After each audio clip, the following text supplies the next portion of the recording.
தேவனே, இந்த நாளை காணச் செய்த உமது கிருபைக்காக உமக்கு நன்றி செலுத்துகிறோம் ஐயா. இப்பொழுதும் நாங்கள் வாசிக்கவும் கேட்கவும் போகிற அந்த வசனங்களை உம்முடைய கரங்களில் ஒப்படைக்கிறோம். இந்த வசனங்களின் மூலியமாய் நீர் எப்படி எங்களோடு பேச விரும்புகிறீரோ நீர் பேசும். உம்முடைய வசனங்கள் எங்கள் இருதயத்தை புடமிட்டு உமக்கென்று எங்களை அர்ப்பணிக்க நீர் கிருபையை தந்து காத்துக்கொள்ள முடியும். என் மீட்பும் இரட்சகருமாகிய இயேசுவின் நாமத்தில் ஜெபிக்கிறேன் பிதாவே. ஆமென், ஆமென். 1 சாமுவேல் 1ஆம் புஸ்தகம் 1ஆம் அதிகாரம். எப்பிராயீம் மலை தேசத்தில் இருக்கிற சோப்பீம் எனப்பட்ட ராமாதாயீம் ஊரான் ஆகிய ஒரு மனுஷன் இருந்தான். அவனுக்கு எல்கானா என்று பெயர். அவன் எப்பிராயீமனாகிய சூப்புக்கு பிறந்த தொகுவின் குமாரனாகிய எலிகூவின் மகனான ஏரோகாமின் புத்திரன். அவனுக்கு 2 மனைவிகள் இருந்தார். ஒருத்தி பேர் அன்னாள், மற்றவள் பேர் பெனினாள். பெனினாளுக்கு பிள்ளைகள் இருந்தார்கள். அன்னாளுக்கோ பிள்ளைகள் இல்லை. அந்த மனுஷன் சீலோவிலே சேனைகளின் கர்த்தரை பணிந்து கொள்ளவும் அவருக்கு பலியிடவும் வருஷந்தோறும் தன் ஊரிலிருந்து போய் வரும். அங்கே கர்த்தரின் ஆசாரியனான ஏலியின் 2 குமாரராகிய ஓப்னியும் பினேகாசும் இருந்தார்கள். அங்கே எல்கானா பலியிடும் நாளிலே அவன் தன் மனைவியாகிய பெனினாளுக்கும் அவளுடைய எல்லா குமாரருக்கும் குமாரத்திகளுக்கும் பங்கு போட்டு கொடுப்பான். அன்னாளை சிநேகித்தபடியால் அவளுக்கு இரட்டிப்பான பங்கு கொடுப்பான். கர்த்தரோ அவள் கர்ப்பத்தை அடைத்திருந்தார். கர்த்தர் அவள் கர்ப்பத்தை அடைத்தபடியினால் அவளுடைய சக்காலத்தை அவள் விற்கப்படும்படியாக அவளை மிகவும் விசனப்படுத்துவார். அவள் கர்த்தருடைய ஆலயத்திற்கு போகும் சமயத்தில் அவன் வருஷந்தோறும் அந்த பிரகாரமாய் செய்வான். இவள் அவளை மனமடிவாக்குவாள். அப்பொழுது அவள் சாப்பிடாமல் அழுது கொண்டிருப்பாள். அவள் புருஷனாகிய எல்கானா அவளை பார்த்து, அன்னாளே, ஏன் அழுகிறாய்? ஏன் சாப்பிடாதிருக்கிறாய்? ஏன் சஞ்சலப்படுகிறாய்? 10 குமாரரை பார்க்கிலும் நான் உனக்கு அதிகம் அல்லவா என்றான். சீலோவிலே அவர்கள் புசித்து குடித்த பின்பு அன்னாள் எழுந்திருந்தாள். ஆசாரியனாகிய ஏலி கர்த்தருடைய ஆலயத்தின் வாசல் நிலையண்டையில் ஒரு ஆசனத்திலே உட்கார்ந்திருந்தான். அவள் போய் மனங்கசந்து மிகவும் அழுது கர்த்தரை நோக்கி விண்ணப்பம் பண்ணி, சேனைகளின் கர்த்தாவே, தேவரீர் உமது அடியாளின் சிறுமையை கண்ணோக்கி பார்த்து உமது அடியாளை மறவாமல் நினைத்தருளி உமது அடியாளுக்கு ஒரு ஆண் பிள்ளையை கொடுத்தால் அவன் உயிரோடு இருக்கும் சகல நாளும் நான் அவனை கர்த்தருக்கு ஒப்புக் கொடுப்பேன். அவன் தலையின் மேல் சவரகன் கத்தி படுவதில்லை என்று ஒரு பொருத்தனை பண்ணினான். அவள் கர்த்தருடைய சந்நிதியில் வெகு நேரம் விண்ணப்பம் பண்ணுகிற போது ஏலி அவள் வாயை கவனித்துக் கொண்டிருந்தான். அன்னாள் தன் இருதயத்திலே பேசினாள். அவளுடைய உதடுகள் மாத்திரம் அசைந்தது. அவள் சத்தமோ கேட்கப்படவில்லை. ஆகையால் அவள் வெறித்திருக்கிறாள் என்று ஏலி நினைத்து அவளை நோக்கி, நீ எதுவரைக்கும் வெறித்திருப்பாய்? உன் குடியை உன்னோட்டு விலக்கு என்றான். அதற்கு அன்னாள் பிரதியுத்திரமாக, அப்படி அல்ல என் ஆண்டவனே, நான் மன கிளேசமுள்ள ஸ்திரீ. நான் திராட்சரசம் ஆகிலும் மதுவாகிலும் குடிக்கவில்லை. நான் கர்த்தருடைய சந்நிதியில் என் இருதயத்தை ஊற்றிவிட்டேன். உம்முடைய அடியாளை பேலியாளின் மகளாக எண்ணாதே. மிகுதியான விசாரத்தினாலும் கிளேசத்தினாலும் இந்நேரம் மட்டும் விண்ணப்பம் பண்ணினேன் என்றான்.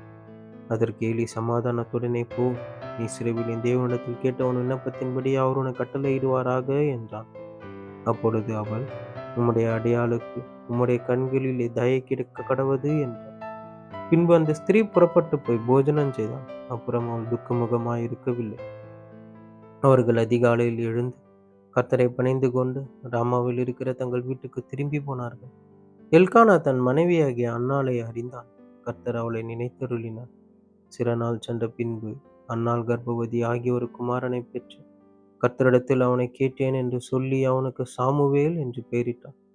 எல்கானா என்பவன் கர்த்தருக்கு வருஷாந்தரம் செலுத்தும் பலியையும் தன் பொருத்தனையும் செலுத்தும்படியாக தன் வீட்டார் அனைவரோடும் கூட போனான். அன்னாள் கூட போகவில்லை. அவள் பிள்ளை பால் மறந்த பின்பு அவன் கர்த்தரின் சந்நிதியிலே காணப்படவும் அங்கே எப்பொழுதும் இருக்கவும் நான் அவனை கொண்டு போய் விடுவேன் என்று தன் புருஷனிடத்தில் சொன்னான். அப்பொழுது அவள் புருஷனாகிய எல்கானா அவளை நோக்கி, நீ உன் இஷ்டப்படி செய்து அவனை பால் மறக்க பண்ண மட்டும் இரு. கர்த்தர் தம்முடைய வார்த்தையை மாத்திரம் நிறைவேற்றுவாராக என்றான். அப்படி அந்த ஸ்திரீ தன் பிள்ளையை பால் மறக்க பண்ண மட்டும் அதற்கு முளை கொடுத்தாள்.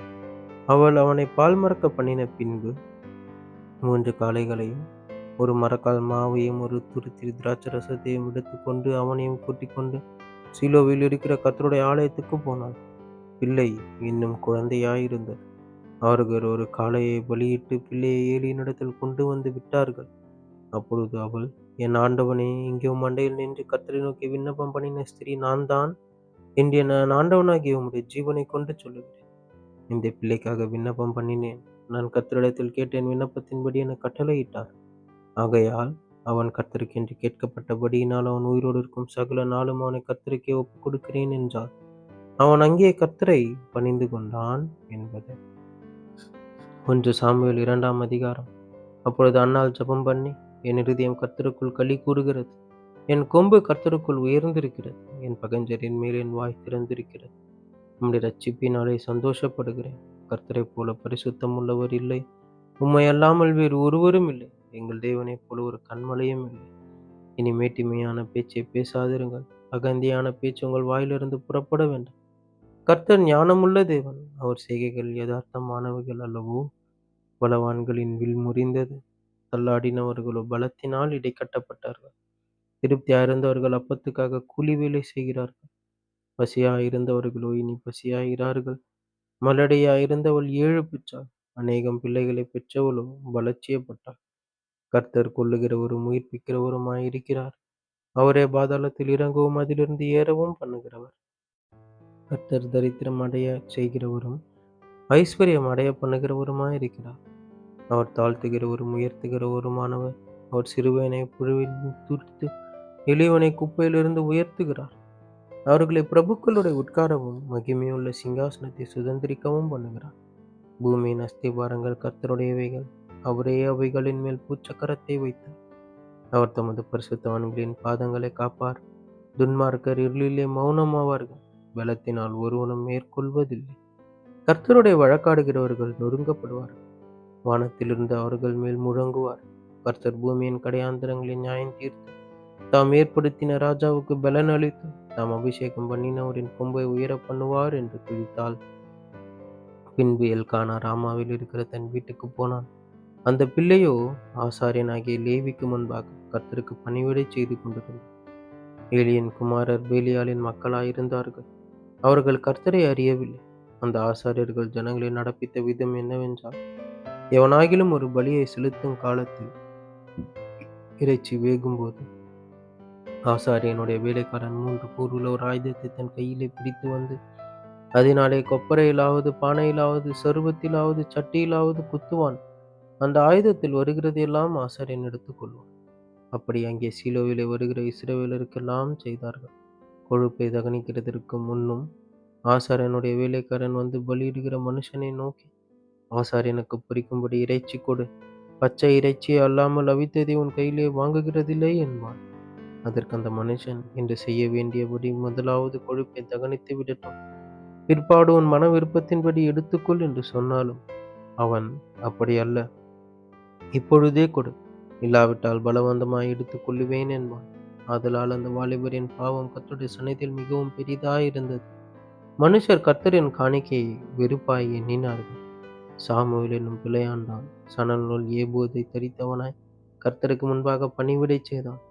அவனுடைய தாய் வருஷந்தோறும் செலுத்தும் பலியை செலுத்துகிறதற்காக தன் புருஷனோட கூட வருகிற போதெல்லாம் அவனுக்கு ஒரு சின்ன சட்டையை தைத்து கொண்டு வருவாள். ஏலி எல்கானாவையும் அவன் மனைவியையும் ஆசீர்வதித்து, இந்த ஸ்திரீ கர்த்தருக்கென்று ஒப்பு கொடுத்ததற்கு பதிலாக கர்த்தர் உனக்கு அவளாலே சந்தானம் கட்டளையிடுவாராக என்றான். அவர்கள் தங்கள் ஸ்தானத்திற்கு திரும்ப போய்விட்டார்கள். அப்படியே கர்த்தர் அன்னாளை கடாட்சித்தார். அவள் கர்ப்பந்தரித்து 3 குமாரரையும் 2 குமாரத்திகளையும் பெற்றாள். சாமுவேல் என்னும் பிள்ளையாண்டான் கர்த்தருடைய சந்நிதியில் வளர்ந்தான். ஏலி மிகுந்த கிழவனாயிருந்தான். அவன் தன் குமாரர் இஸ்ரவேலுக்கெல்லாம் செய்கிற எல்லாவற்றையும் அவர்கள் ஆசரிப்பு கூடாரத்தின் வாசலில் கூட்டம் கூடுகிற ஸ்திரீகளுடைய சயனிக்கிறதையும் கேள்விப்பட்டு அவர்களை நோக்கி, நீங்கள் இப்படிப்பட்ட காரியங்களை செய்கிறது என்ன? இந்த ஜனங்கள் எல்லாரும் உங்கள் பொல்லாத நடக்கைகளை சொல்ல கேட்கிறேன். என் குமாரரே, வேண்டாம். நான் கேள்விப்படுகிற இந்த செய்தி நல்லதல்ல. கர்த்தருடைய ஜனங்கள் மீறி நடக்கிறதற்கு காரணமாயிருக்கிறீர்களே. மனுஷனுக்கு விரோதமாய் மனுஷன் பாவம் செய்தால் நியாயாதிபதிகள் அதை தீர்ப்பார்கள். ஒருவன் கர்த்தருக்கு விரோதமாக பாவம் செய்வானே ஆகில் அவனுக்காக விண்ணப்பம் செய்யத்தக்கவன் யார் என்றான். அவர்களோ தங்கள் தகப்பன் சொல்ல கேளாமற் போனார்கள். அவர்களை சங்கரிக்க கர்த்தர் சித்தமாயிருந்தார். சாமுவேல் என்னும் பிள்ளையாண்டானோ பெரியவனாக வளர்ந்து கர்த்தருக்கும் மனுஷருக்கும் பிரியமாக நடந்து கொண்டான். தேவனுடைய மனுஷன் ஒருவன் ஏலியினிடத்தில் வந்து, கர்த்தர் உரைக்கிறது என்னவென்றால், உன் பிதாவின் வீட்டார் எகிப்திலே பார்வோனின் வீட்டில் இருக்கையில் நான் என்னை அவர்களுக்கு வெளிப்படுத்தி என் பலிபீடத்தின் மேல் பலியிடவும் தூபம் காட்டவும் என் சமூகத்தில் ஏபோத்தை தரிக்கவும் இஸ்ரவேல் கோத்திரங்களில் எல்லாம் அவனை எனக்கு ஆசாரனாக தெரிந்து கொண்டு உன் பிதாவின் வீட்டாருக்கு இஸ்ரவேல் புத்திரருடைய தகன பலிகளை எல்லாம் கொடுக்கவில்லையா? என் வாசஸ்தலத்திலே செலுத்தும்படி நான் கட்டளையிட்ட என் பலியையும் என் காணிக்கையையும் நீங்கள் உதைப்பானேன். என் ஜனமாகிய இஸ்ரவேலின் காணிக்கைகள் எல்லாம் பிரதானமானவைகளைக் கொண்டு உங்களை கொடுக்க பண்ணும்படி நீ என்னை பார்க்கிலும் உன் குமாரரை மதிப்பானேன் என்கிறார்.